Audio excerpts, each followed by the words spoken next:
रक्षा मंत्री राजनाथ सिंह ने दिल्ली में रक्षा लेखा विभाग के 278वें वार्षिक दिवस समारोह में हिस्सा लिया, जहां उन्होंने कहा कि ऑपरेशन सिंदूर में हमारी सेनाओं ने जो निर्णायक विजय हासिल की, उसकी सफलता में रक्षा लेखा विभाग की भी महत्वपूर्ण भूमिका रही।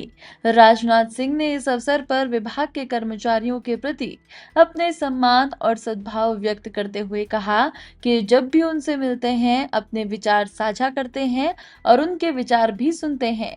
इस आयोजन में रक्षा मंत्री ने विभिन्न परियोजनाओं का शुभारंभ भी किया और विभाग की बेहतरी के लिए नई पहलें बताई। साथियों, भारत सरकार ने अभी हाल ही में एक प्रोग्रेसिव स्टेप लेते हुए, आप सबको जानकारी है, सारे देश को जानकारी है, जीएसटी रेट को इम्प्रोवाइज किया है, उसमें रिवीजन किया है, जिसका प्रोक्योरमेंट पर भी डायरेक्ट इंपैक्ट पड़ना तय है और यह हमारे लिए अच्छी बात है।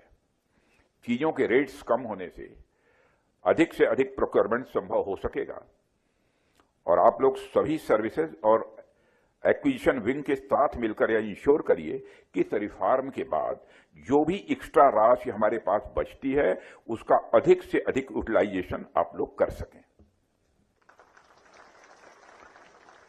साथियों, डीएडी एक अकाउंटिंग ऑर्गेनाइजेशन के साथ साथ राष्ट्र की इकोनॉमिक साइकिल को सुचारू रूप से बनाए रखने वाला एक ऐसा इनेबलर है जो ये इंश्योर करता है कि बजट एलोकेशन से लेकर फाइनल एक्सपेंडिचर तक हर प्रक्रिया स्टेबल और ट्रांसपेरेंट हो।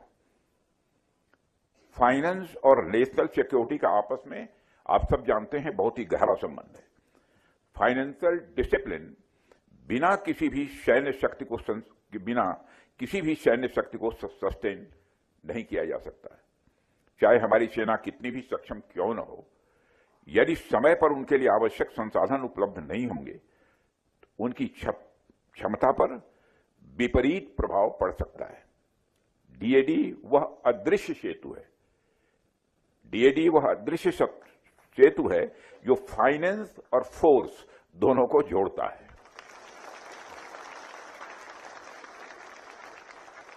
और मुझे विश्वास है कि आप सभी इस जिम्मेदारी को आगे भी इसी कमिटमेंट के साथ निभाते रहेंगे तथा इस डेडिकेशन और कमिटमेंट के साथ राष्ट्र की सेवा आप सबके द्वारा की जाती रहेगी।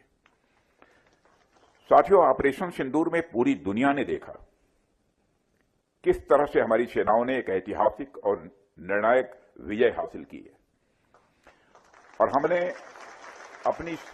हमने अपनी सेनाओं का शौर्य देखा, उनका पराक्रम देखा, लेकिन हमारी सेनाओं के शौर्य के पीछे जो पावर्स होती है उसमें डीएडी का भी एक बहुत बड़ा रोल होता है।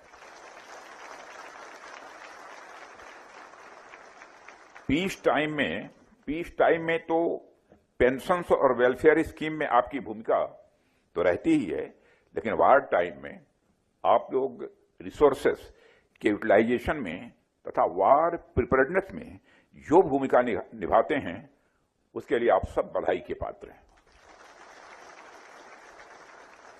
जहां तक मुझे याद है कि मैं लगभग हर वर्ष आपके स्थापना दिवस पर आप सबके बीच आता रहता हूं। जब से रक्षा मंत्री हूं तब से आता रहा हूं ना। आप सबसे मुलाकात भी होती है और आप सबसे थोड़ी बहुत बातचीत भी होती है और मेरा यह प्रयास रहता है जब भी मैं आपसे मिलूं तो आपके विचारों को सुनूं और कुछ अपने विचार भी आप सबके सामने यहां रखूं। अब मुझे याद आ रहा है कि मैंने पिछले बार